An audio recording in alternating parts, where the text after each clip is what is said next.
যখন আমি গেটের ভেতরে আসি তখন আমার কাছে মনে হয়েছে যে আসলে আমি আমার নিজের পরিবারের কাছে চলে আসলাম। স্পটটা মনে হয়নি, তবে বাইরে উৎসুক জনতা যাদেরকে দেখেছি ভালো লেগেছে যে এখনো শিল্পীদের সে কদরটা করে, যার জন্য সকলে বিভিন্ন দূর দূরান্ত থেকে এসেছে শিল্পীদেরকে একসাথে দেখার জন্য।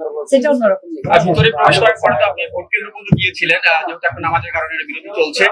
গতবারের তুলনায় এবারের পরিবেশটা কিভাবে বিশ্লেষণ করবেন? যেহেতু এখনো পুরোপুরিটা দেখিনি, তবে প্রথমেই ঢুকতেই যেটা বললাম যে আগেরবার মনে হয়েছিল আমি স্পটে এসেছি, মনে হচ্ছে যে আমি মনে হয়তো বা কি বলে পুলিশ স্টেশনে গেছি। আর এবার মনে হয়েছে যে আমি চলচ্চিত্রে এসেছি, যতটুকু আমাদের সাপোর্ট দেওয়া দরকার সেটা ভালো লেগেছে। আর সকলের মধ্যে না একটা ভালো মানে একটা মিলেমিশে ব্যাপার, যেটা গতবার কিছুটা কমতি ছিল, ঘাটতি ছিল, নানান বিতর্কিত কথা সৃষ্টি হয়েছিল শুরু থেকেই, যেটা আসলে আমাদের শিল্পীদের কাছে একদম বোধগম্য নয়।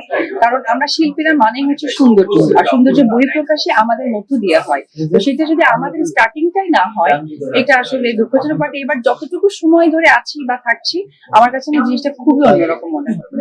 আমি একবার কি বলতে চাই যে এটা আসলে আমাদের এই নির্বাচনটা শুধুমাত্র একটা সংগঠনকে সামনে এগিয়ে নেওয়ার জন্য, কারণ আমরা শিল্পীরা বিভিন্ন জায়গায় মুভমেন্ট করি, সেখানে একটা সংগঠন দরকার, সেই সংগঠনের জন্য এটা করা।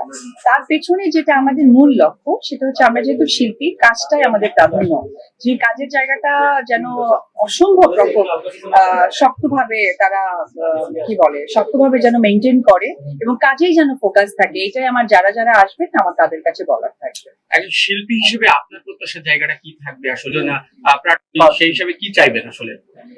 প্রথমেই বলবো সকলকে গুড উইশেস। এখানে হারজিত বলে কোনো কথা নেই, আমরা আমাদেরই পরিবারের মানুষ, হয়তো বা কেউ দায়িত্বে যাবে, কেউ দায়িত্বে থাকবে না, এটাই আসলে নির্বাচনের উত্তর হওয়া উচিত।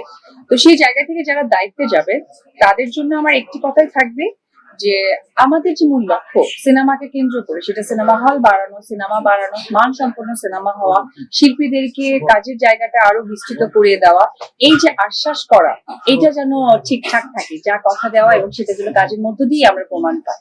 নির্বাচনের মাঠে অভিষেকে কবে দেখতে পাবো? না, আপাতত একদমই সেই ইচ্ছেটা নেই, কারণ আপনারা সকলেই জানেন যে আমি আমার কাজের জায়গাটা একদম প্ল্যানিং করে রাখি। জানুয়ারি টু ডিসেম্বর, তার মাঝে অনেক সময় হিটার্সরা অনেক কিছু আমাকে প্রুভ করে, তাতে কোনো লাভ নেই। কারণ আমি সবসময় আমার নিজের বুদ্ধি এবং নিজের অবস্থানটা শক্ত করার চেষ্টা করি, সেটা আমি আমার রুটিনের মধ্য দিয়ে। সো ওই জায়গা থেকে আমার যেহেতু সিনেমা, আমার সন্তানকে পড়াশোনার টাইম দেওয়া এবং আমার ছোট্ট একটা বিজনেসও আমি নিজেকে যুক্ত করেছি, সর্বকিছু মিলে আপাতত নির্বাচন নয়।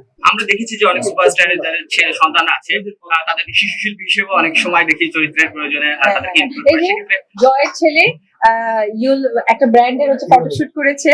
হ্যাঁ, তো এই বিষয়টা খুবই ভালো লাগে। সেক্ষেত্রে অপু শাকিবের ছেলে কি আমরা দেখতে পাবো সামনে ওদের ভবিষ্যতে, যেহেতু দেখা যাক ভাইয়া, বেশি দিন বাচ্চা